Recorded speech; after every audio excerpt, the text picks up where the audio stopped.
Bonjour et bienvenue sur cette nouvelle vidéo sur la chaîne Coach Kiné & Co, la chaîne propulsée par les professionnels du sport et de la santé.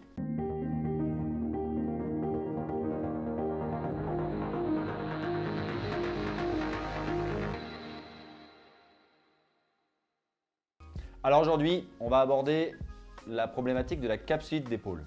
Alors c'est quoi une capsulite d'épaule? Alors l'épaule, c'est une articulation qui est super mobile, qui bouge dans tous les plans de l'espace. C'est même une des articulations les plus mobiles de notre corps. Le problème, c'est que comme elle est mobile, elle serait très instable s'il n'y avait pas des éléments anatomiques comme les ligaments, les tendons et les muscles, mais également donc la capsule, qui lui permettent d'être maintenue. Donc la capsule, c'est ça.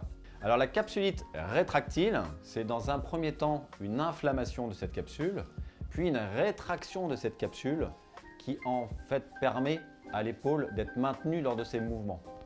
La capsulite peut être peu à très invalidante en fonction de son degré de gravité, jusqu'à évoquer le terme d'épaule gelée lorsque vous avez vraiment le bras au corps et que tous les mouvements sont limités. Bon, l'épaule gelée est rare, rassurez-vous, et de toute façon, quoi qu'il en soit, une capsulite rétractile guérit toujours, en général avec peu de séquelles.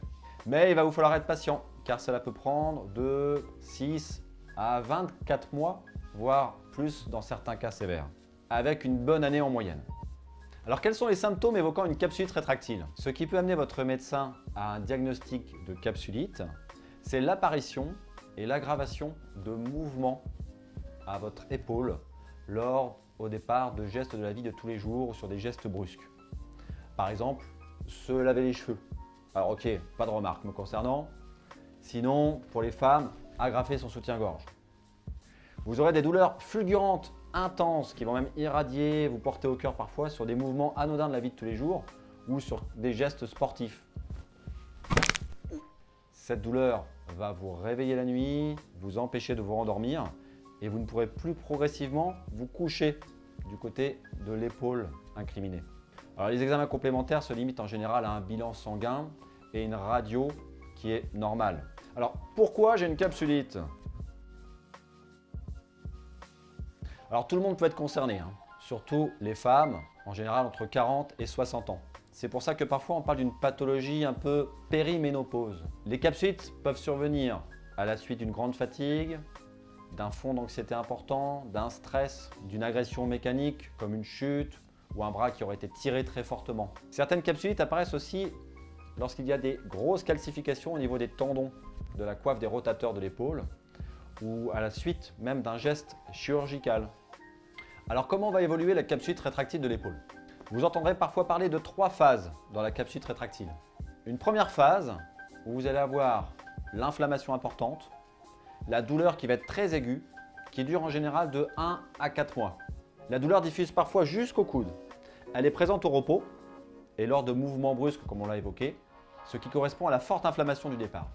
Une phase 2 d'une durée d'environ 3 à 12 mois, vous voyez comme c'est vraiment large, et qui correspond un peu à une phase tiède où votre douleur va commencer à diminuer et la raideur va commencer elle à s'installer inversement.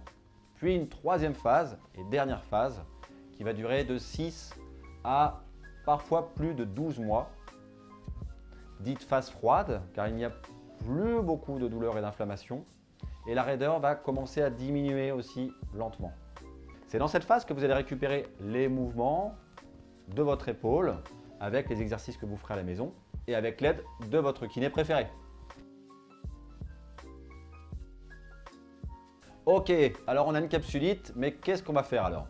Alors votre médecin vous prescrira probablement des anti-inflammatoires et des antalgiques. Une consultation spécialisée vers un rhumatologue ou un chirurgien orthopédiste peut s'avérer utile dans certains cas. Il vous sera sûrement proposé de faire 1 voire 2 infiltrations de corticoïdes à l'intérieur de votre épaule afin de favoriser les exercices que vous allez mettre en œuvre avec le kinésithérapeute et ceux que vous allez faire à la maison. Alors certains parfois ont une phobie par rapport aux infiltrations. Toutefois, il faut savoir qu'actuellement, et dans les dernières connaissances scientifiques, c'est ce qui va être le plus efficace associé aux étirements et aux exercices de mobilisation du kiné. Vous entendrez aussi parfois parler d'arthrodistension de l'épaule. Donc c'est une technique qui est parfois associée à l'infiltration de corticoïdes et qui permet, en injectant des liquides dans l'épaule, de rompre les fibres d'adhérence de la capsule. Ceci étant, elle ne fait pas consensus. Certains vous la proposeront, d'autres s'en passeront.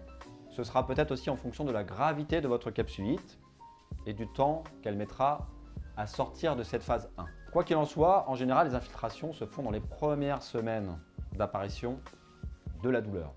Donc une capsulite ne ressemble pas à une autre, même lorsqu'elle touche la même personne avec l'autre épaule. Parfois, les scénarios sont différents. Et donc, en fonction de l'évolution, vous allez avoir plus ou moins d'exercices à faire avec le kinésithérapeute, de séances ou de soins en parallèle. Sauf avis contraire, la chirurgie n'est pas du tout indiquée dans les capsulites rétractiles. Alors, on va vous proposer quelques exercices à faire chez vous, dans ces extraits vidéo.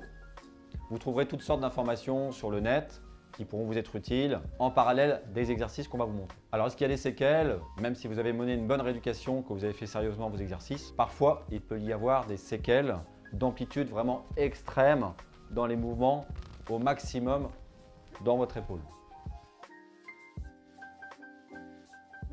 Debout, dos à l'horizontale avec un appui du coude opposé sur un coin de table, votre bras doit être à la verticale et ballant, le plus détendu possible.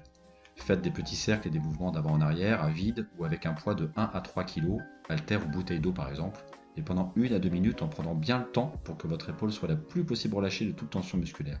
En fait, votre main bougera comme un pendule au bout d'un fil. Assis, montez vos mains jointes au-dessus de la tête en gardant les coudes bien ouverts. Puis, tirez les bras vers le haut sans provoquer de fortes douleurs.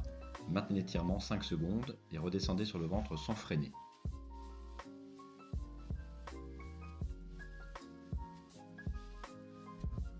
L'exercice du papillon. Mains, doigts croisés derrière la tête quand ce sera à nouveau possible pour vous. Cherchez à ouvrir au maximum vers l'arrière vos coudes sans provoquer de fortes douleurs.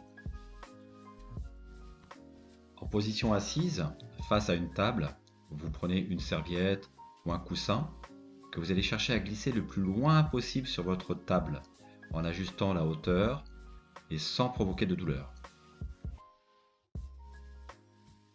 Avec un bâton ou un balai, repoussez en ouverture votre bras en prenant garde de bien laisser plaquer votre coude le long du buste afin de faire une rotation externe d'épaule pure.